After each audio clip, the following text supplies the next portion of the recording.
আইপিএলে গতকাল যে ম্যাচটা ছিল সেখানে লখনৌ সুপার জায়ান্টস তারা জিতে নিয়েছে। মুম্বাই ইন্ডিয়ান্স অল্পের জন্য বলতে হচ্ছে, হ্যাঁ অল্পের জন্যই বলা যায়, 12 রানে তারা ম্যাচটা হেরেছে।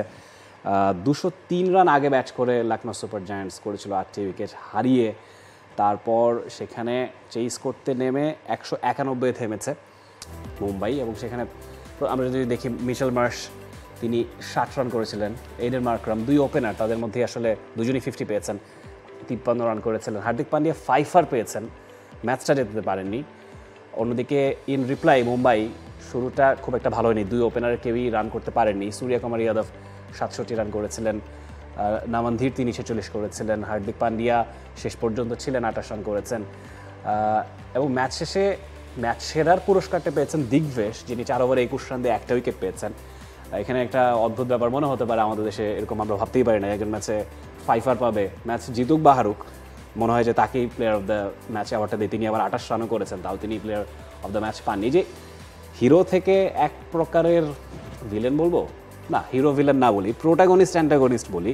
একজন প্রোটাগনিস্ট থেকে তিনি 5 পেলেন, তিনি ক্যাপ্টেন ছিলেন, ম্যাচটা জেতানোর দৌড়গড়ায় তিনি নিয়ে গেছেন। শেষ 2 ওভারে 29 রান লাগতো, হার্দিক পান্ডিয়া শেষ ওভারে হয়তো 22 রান লাগতো, সেখানে তিনি সেটা করতে পারেননি। হ্যাঁ, এক ওভারে 22 রান যে কোনো দিনেই খুব ডিফিকাল্ট, কিন্তু হার্দিক পান্ডিয়া যখন ক্রিজে আছে আপনি নিশ্চয়ই হোপফুল হবেন।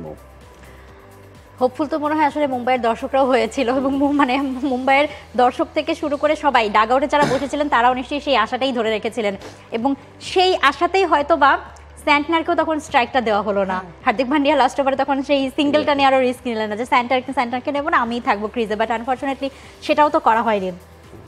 কিছুটা নাটকীয় ম্যাচ আসলে বলা যায়। আর মুম্বাইয়ের দেখেন সময়টা মানে খারাপ যাচ্ছে, একটা ম্যাচ তারা জিতেছে 4টা ম্যাচের মধ্যে, সেটা ছিল মানে ওয়াংখেড়েতে যেই ম্যাচ রয়েছে সেটাই জিতেছে কেকেআরের সঙ্গে, বাকি 3টা ম্যাচই তারা অ্যাওয়ে ম্যাচ হেরেছে। আর গতকালকের ম্যাচটার যে ঘটনাটা ছিল, ধরেন লাস্ট 2 ওভারে 29 রানের যে সমীকরণটা ছিল, 19তম ওভারে গিয়ে তখনই তো আসলে তিলক বর্মাকে উঠিয়ে নেওয়া হলো রিটায়ার্ড আউট করে।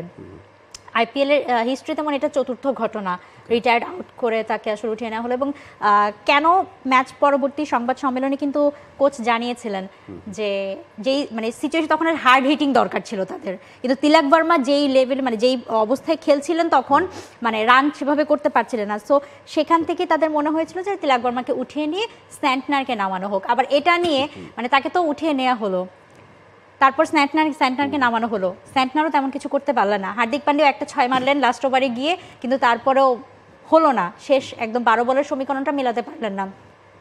আবার এটা নিয়ে প্রচুর সমালোচনা হয়েছে, হরভজন সিং থেকে শুরু করে অনেকেই আসলে বলছেন যে মানে এটা তো একদম মানে ভালো ডিসিশন হয়নি।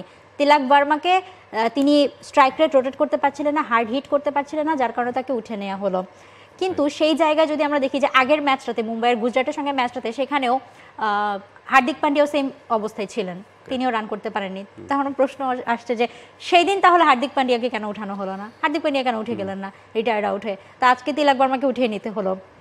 আবার অনেকে বলছেন এমন না যে কারণ পোলার্ড নামছেন তার বদলে, তাও একটা কথা ছিল, স্যান্টনারকে মানে নামাচ্ছেন আপনি তিলক বর্মাকে উঠিয়ে, মানে সো অনেক প্রশ্ন আসছে। একটা ম্যাচে এত ঘটনা এবং সেই সাথে মুম্বাইয়ের হার, মুম্বাইয়ের 3য় হার, মুম্বাইকে ঘুরে, যদিও এখন অনেক মানে ম্যাচ রয়েছে, 74-74টা ম্যাচের হয়ে থাকে আইপিএল, তাই না, অনেকটা সময় লম্বা সময় বাকি আছে এখনো। দেখা যাক গতবার আরসিবির যে অবস্থা গিয়েছিল মুম্বাইয়ের সেই অবস্থা যাচ্ছে, পরে কখন গেছিল কামব্যাকটা তারা করে না। ইনফ্যাক্ট হার্দিক পান্ডিয়া ম্যাচ শেষে বলেছেনও যে 1-2 ম্যাচ জিতলেই রিদম ফিরে পাওয়া সম্ভব, তো খুব একটা বড় সমস্যা সেটা নয়। এবং আরেকটা ব্যাপার হতে পারে বুমরা যদি ফিরে আসে, হ্যাঁ সেটাও তো অবশ্যই হিউজ প্লাস।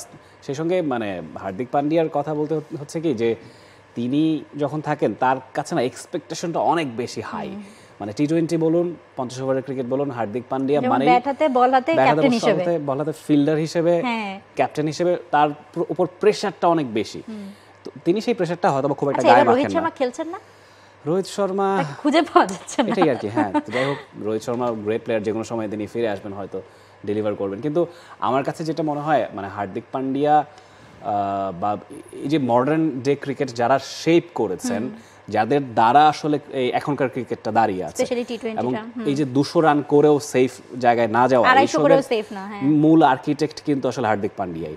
তো হ্যাঁ, 1-2 ম্যাচ এরকম হতেই পারে, এই জন্য তাকে শুলে চড়িয়ে দেওয়ার দরকার নেই।